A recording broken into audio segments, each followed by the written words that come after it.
today? I'll get it. Well, you know, in Jewish camp. You got the camcorder, huh? Yeah. Did you bring that in the movie yesterday? What? No. I don't. Barbara Moore.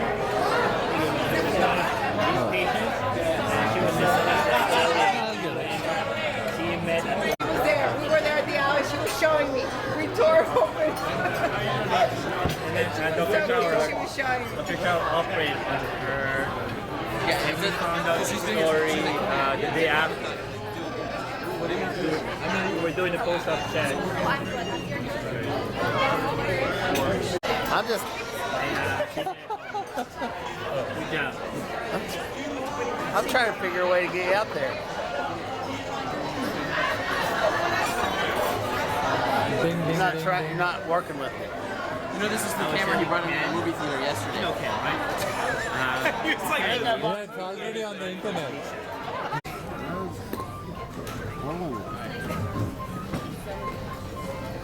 On behalf of all the medical staff at the BMI, I would like to welcome everybody this evening, our annual celebration of the departure of our fellows. We are celebrating, for sure. No, but actually it's really, the truth be told, this is really an excuse to have a good party. That's what this is really all about. Sure, we'll say a few things about the fellows, but really we're all here to have a good time, okay?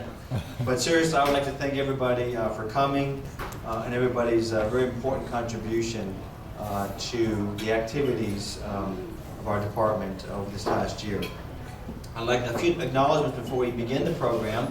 I would like to thank some of our friends in industry who throughout the year have been very generous with their time and effort supporting a lot of our educational activities.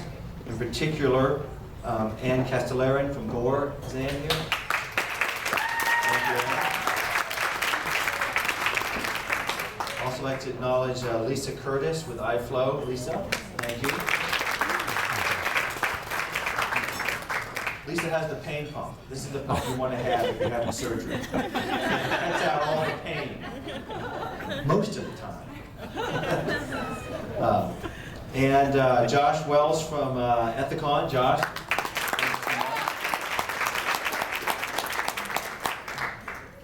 Jennifer Foreman was here earlier. Jennifer is with Baxter, but unfortunately she had to leave, but we also thank her as well as Baxter. And finally, Rochelle Scholl. All of you know Rochelle quite well. Unfortunately, she couldn't make it this evening, but Rochelle is with Covidian, and she and her company have also been great friends and supporters of the BMI. So let's give them all a round of applause.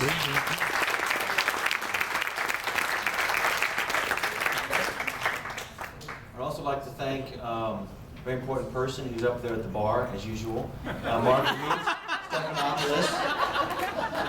I'd like to thank Marguerite for putting this program together.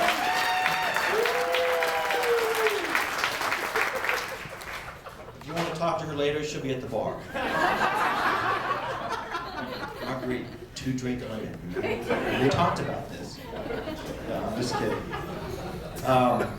But I would also like to acknowledge the wonderful staff and colleagues that I work with throughout the year, beginning with Dr. Stacy Bretthauer. Dr. Bretthauer unfortunately had to run to an emergency. He's right here. Where is he?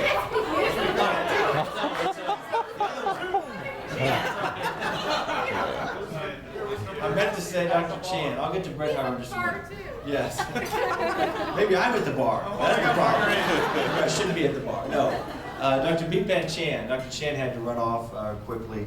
But also recognize Stacey Bretthauer, Tom Rokala. Tom is right there. Very good. And Matt Crow. Both Matt and with Matt, his lovely wife.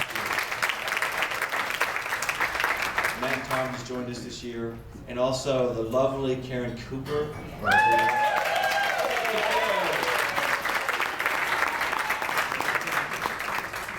She's too shy to stand up.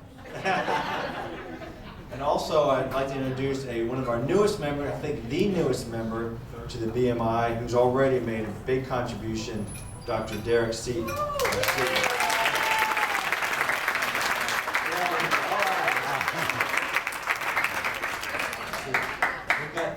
2 internists to balance out the 5 surgeons. We need more help. Now, I'd also like to recognize some of the key groups. You know, it's quite true that we really do have a multidisciplinary effort here, so we really rely on a variety of different groups here at the Cleveland Clinic. Proud to introduce Betty Ambrose, the head of the OR team. Betty, stand up. I'd like the entire OR staff to please stand up. You guys are the unsung heroes. Please stand up, yes. All right, thank you. So I'm doing the OR too. Get up too, young ladies. There we go. Sharon's our little princess. All right. Also, I want to acknowledge our outpatient nursing team, and I think they're probably all spread out, but led by Linda Shaw. Where's Linda?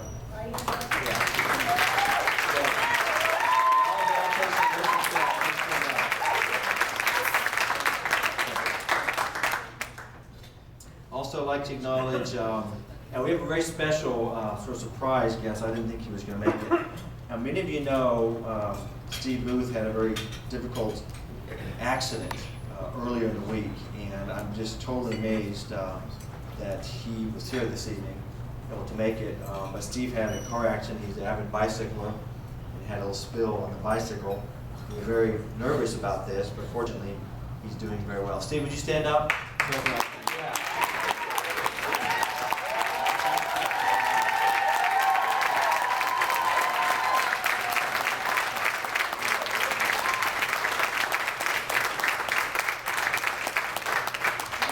Talk about dedication, folks. Can you believe it? I mean, he was on the operating table this morning. Actually, Steve rode his bike in this evening. Steve, did you make sure you locked it? Make sure you lock your bike here. It's dangerous. Y'all can tell me. Now, I want you to also know that Steve didn't really hurt himself. The thing he's wearing, this is a new double secret weight loss device that we're testing out. And nobody here is allowed to talk about it. He goes external lab band. The bike accident is just a cover. I assure you. But Steve, thanks so much for coming. We really appreciate your dedication and what an incredible year the inpatient team has had.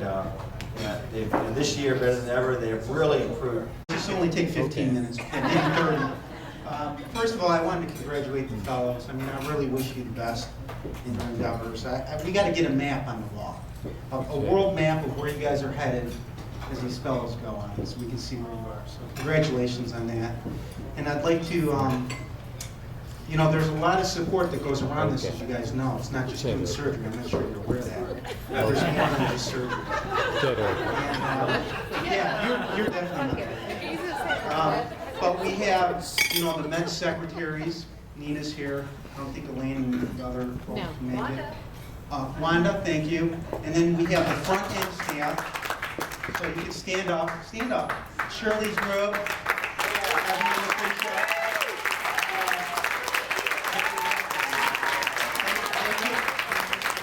They take the brunt, and if you really want to know who takes the brunt, Kim Keys and Deborah Cash and Kim Makers know from the financial network. And I really want everybody to thank and recognize how hard this is to put together tonight. I want to thank Marguerite. Thank you for putting this together. I already thanked you. She reports to me, so I have to thank her. All right. And you know who's not going to get a thanks tonight unless I mention it? Is I want to thank Dr. Schauer for really pushing it. So, thank you. That's all I have to say. Excellent. And just a couple others I wanted to recognize when we get started. You know, this really is kind of a family, you know, and I do want to acknowledge some of the newcomers. I did mention Dr. Derek Seaton, but we've also had some 2 other new people come aboard recently. Tina Caruso. Tina, would you stand up?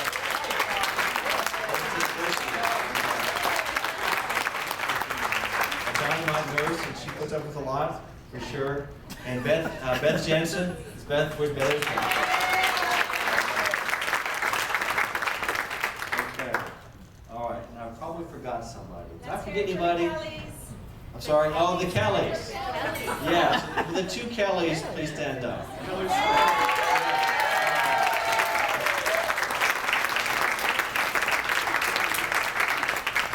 you think about it, these two ladies probably have more contact with our patients than anybody in the whole department. Thank you, ladies, so much. Okay. I think we're going to move forward now, and I also want to acknowledge, well, I'll do that a little later, the endo team. I think, Nancy, do you guys have a few words to say? Now remember, there's a few rules here. Okay? Well, now wait a minute. You told us no rules. Well, I said no rules with the fellows. But with the surgeons, there's definite rules. Too late. All right, get up here. Okay. They've got Before we start, is Dr. Crow here? Dr. Crow, would you stand up because we need a timeout? Well, in case you don't know, Dr. Crow was caught by the timeout police for doing an incorrect timeout. Now, I don't know about you, but I don't want a surgeon working on me that doesn't know how to do a good timeout, right? Now, he needs a little practice, so let's look at what we're supposed to do for a timeout.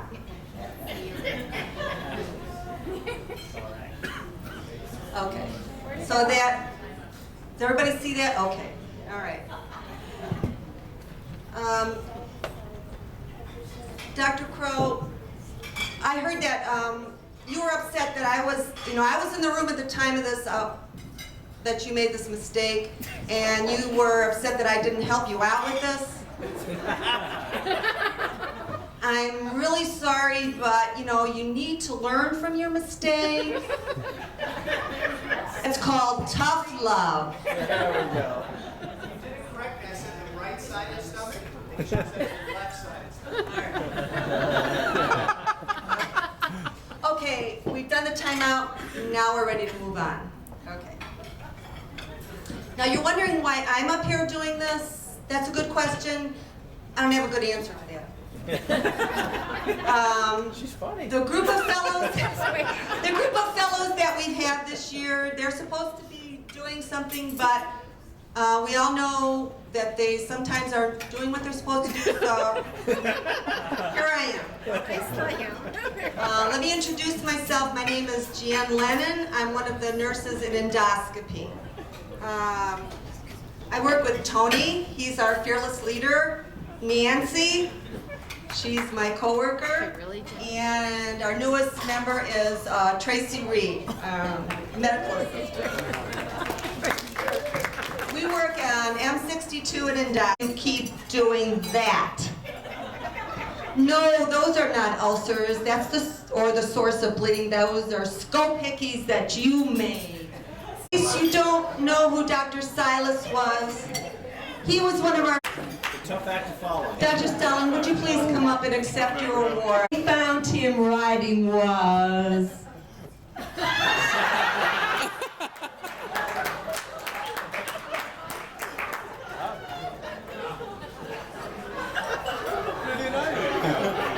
It's a pretty ride. And there's a lot of scratches on his helmet, so we think he's fallen off of it a lot. The last But time it is pretty nice, but... For not answering the pages?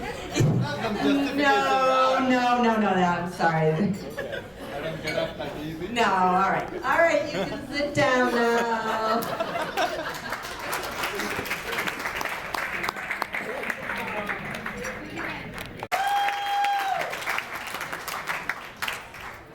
Jan, do you have 4 more pacifiers? we seem to have run out. I go back to the dollar store, yes. Okay. All right. Oh, hilarious. Very funny.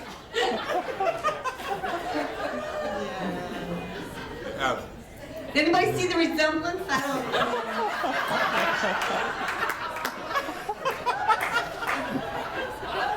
I didn't quite get it, but I guess. Yeah. All right. Okay.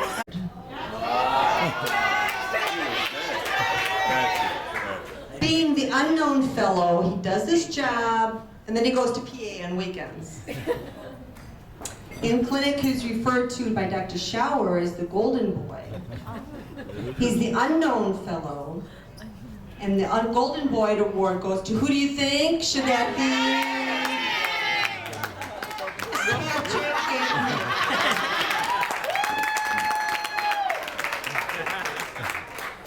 Apparently you made a big impression on Dr. Schauer. I was a while ago. Okay, now, Patrick, you kind of are known for being very low-key. You kind of fly under the radar.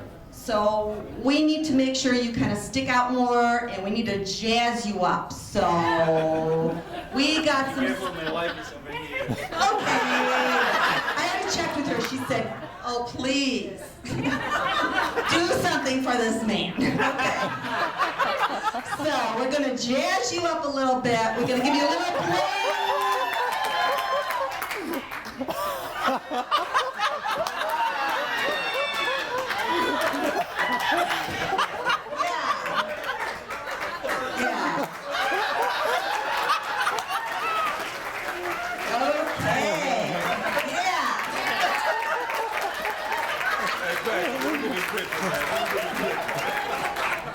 Everybody will know who you are.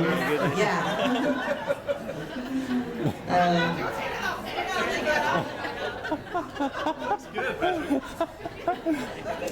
Okay, next. The Low Volume Award for speaking so softly that you can't hear what she's really being said. She pretends to be like a nun, but she's really like Darth Vader. Give her a bullhorn. Give you a bullhorn. That's what you need. So who do you think this is? Shanita! Yes! Come on up here, Shanita. Now, Shanita.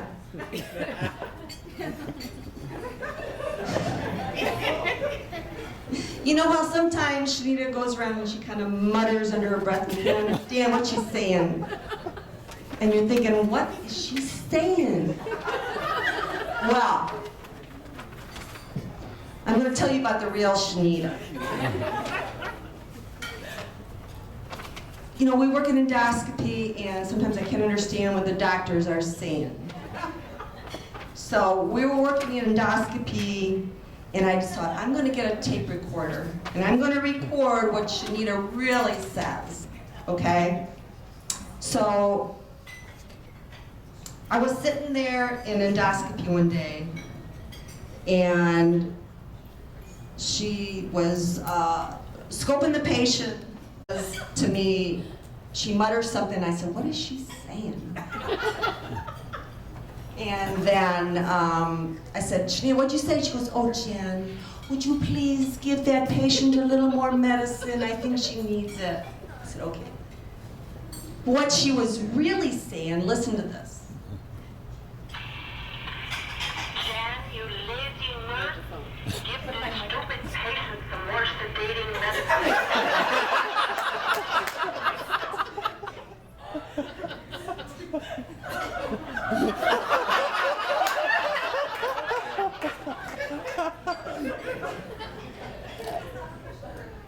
So, I mean, not so nice, right?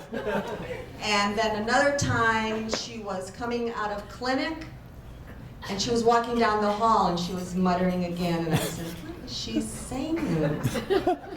And I said, Dr. Johnson, what's going on? She goes, oh, I'm just saying that all the fellows and all the nurses and all the MAs, they're just so nice. You want to hear what she really said? Staff doctors, nurses, medical assistants, and other fellows are the nastiest I have ever met. I'd like to take this stethoscope and ram it up their ass.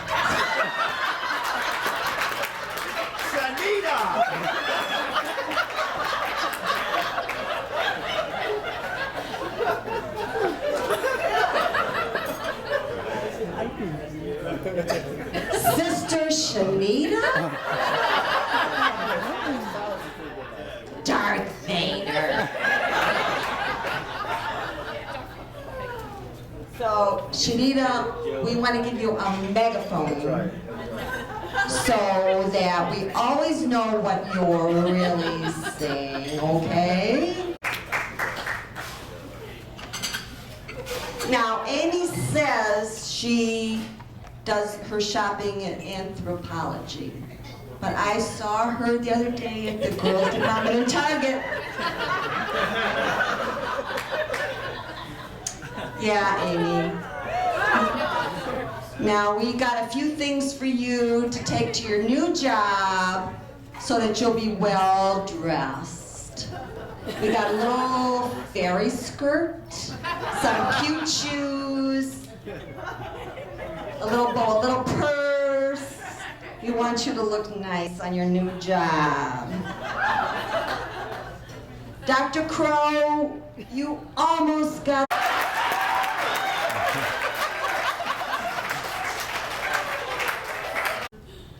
Cha, will you stand in for Dr. Chan for us? Okay.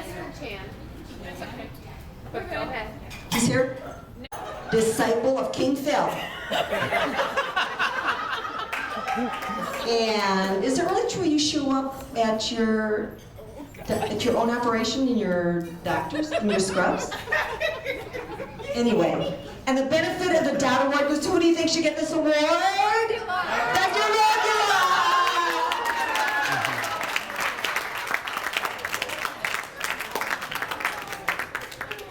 Well deserved, Tom.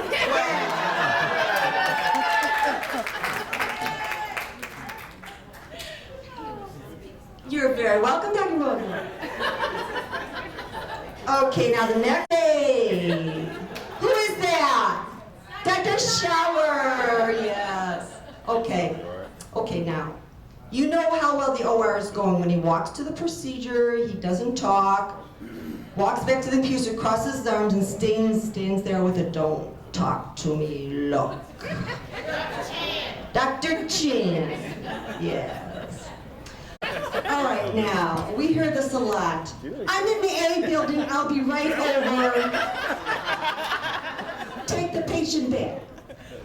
I just finished. When you start thinking and acting like this, then you aren't attending. I'm so busy doing more important things that I don't have time to call you back. It's up to you to figure out my schedule. Okay, level 4 award for having the best attitude because he never has to scope. Has pages and phone calls automatically rerouted to other people. And he's oblivious to the workload, so therefore he's never frustrated. There's a smart man. Whoever he is. The level 4 award is going to be a gold crown. The level 3 award is for finding the most things to do on a video. He's aware of the overwhelming workload, but thrives on it. He answers his emails and pages of calls, and he runs when he sees you and wants to ask him questions. The level 2 award is a foil crown. The level 1 award is for still being a little too cheerful, smiley, and happy. He's still eager. Dr. Shower gets the gold crown. This is for, we crown you King Phil the First.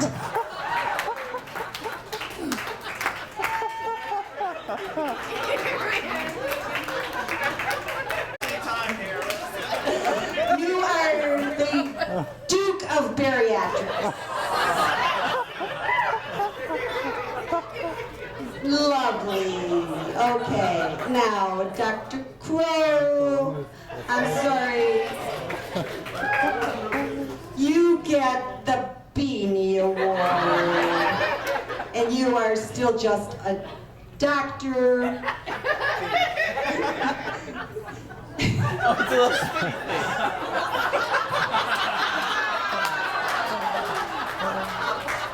All right, this is a royal court.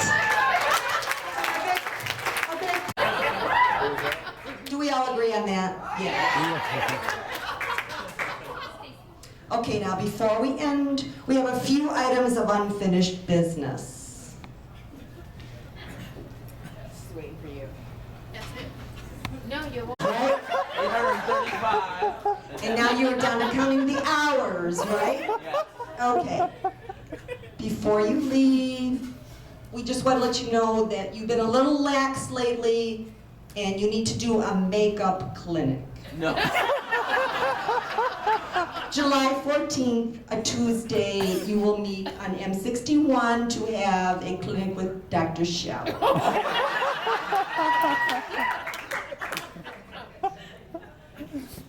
I'll show up late. That concludes our presentation. I hope you all had a good Have a trouble pronouncing that first name. We just call him Joe. And no, he's not a communist. But the fact that his brother is named Vladimir and his other brother is named Nikita had nothing to do with that. He's really not a communist. Now, Vasant, as you might have already gathered, it's a very eventful year. It's been an incredible 12 months. We kind of knew that he was somewhat different within the first month or so of this fellowship when we noticed that he had quite an unusual appearance and stench about him, as if he had been sort of sleeping in his clothes in the hospital for 3 or 4 days, and he kind of had this stench of burnt ash. And lo and behold, we find out that his entire apartment complex had burned to the ground in Cleveland. And he had been sleeping at the hospital, didn't say a word about it, didn't mention to us at all. His next door neighbor, this is a true story, was actually the mayor of Cleveland. Fortunately, the mayor wasn't required to sleep in the hospital. The mayor found another place to sleep.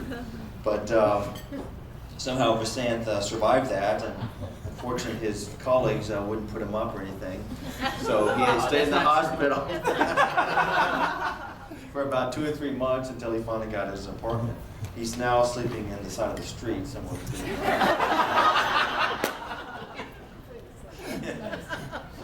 No, yeah, the events just kept crescendoing. The next major event, I was actually traveling. I had the fortunate opportunity to go to India this year, and I had breakfast with a very distinguished gentleman. It turned out to be Vasant's father, who was actually had to be in the same town at the same time as I was in Bombay, and he sat down and had a lovely breakfast, and he was telling me what a nice young man he was, and a nice boy when he grew up, and very enjoyable childhood. Then the next hour was convincing me to keep him in Cleveland for the next decade or two, at least till he and his lovely wife could retire and move out of the country. Fast forward another month or so, and Vasant is actually at one of our famous courses we happen to have in a ski resort. And he brought his lovely wife, a very nice lady, and thought he would give her fun times. They decided to go snowmobiling one morning, and unfortunately, Vasant, who was driving, couldn't quite handle the throttle and proceeded to run he and his wife into a big tree that was 20 feet in front of them. And unfortunately, thank goodness she's okay now, but she happened to have a few fractures of her hands, and she's back in India, and we'll probably never see him again. You notice the daredevil attitude he has. He has this motorcycle, high-speed bicycle that he drives all over the place. I learned this morning that he actually got his scuba diver's license this morning in some godforsaken rock quarry somewhere around here in Cleveland. And I think tomorrow he's signed up for some skydiving lessons. Done that, already done, Yeah. finished. With all this free time, Vasant, gee, if you put that into surgery, you'd be a hell of a surgeon.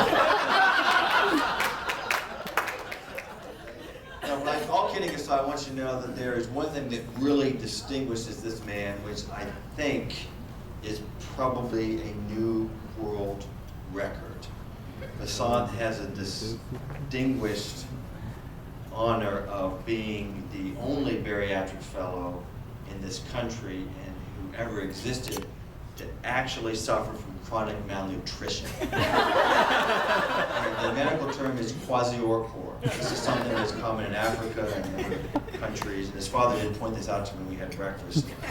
Vasant stands about 6'2", maybe 6'3". We weighed him a few times on the scale just to make sure it was right. He's 130 pounds, and his BMI is about 16. He's the only bariatric fellow in the world with a BMI that low. In fact, there are very few supermodels. Naomi Campbell, Christy Brinkley notwithstanding, who can achieve a BMI that low and still stand erect and finish an operation. But all seriousness aside, Vasant is quite a talented young man. He will be moving on to Portland, Oregon. Thank goodness, it's all the way across the continent. So we have a little distance here to separate ourselves. No, he's joining an outstanding group of surgeons there. And we're very proud of his accomplishments. And hopefully someday he may go back to India and carry the bariatric torch down to India and expand the bariatric surgery there in his country. So Vasant, congratulations. You'll be receiving this June 30th, midnight. That's when you get to touch it. But you can look now and imagine what it will be like. Vasant Stalin, give him a round of applause.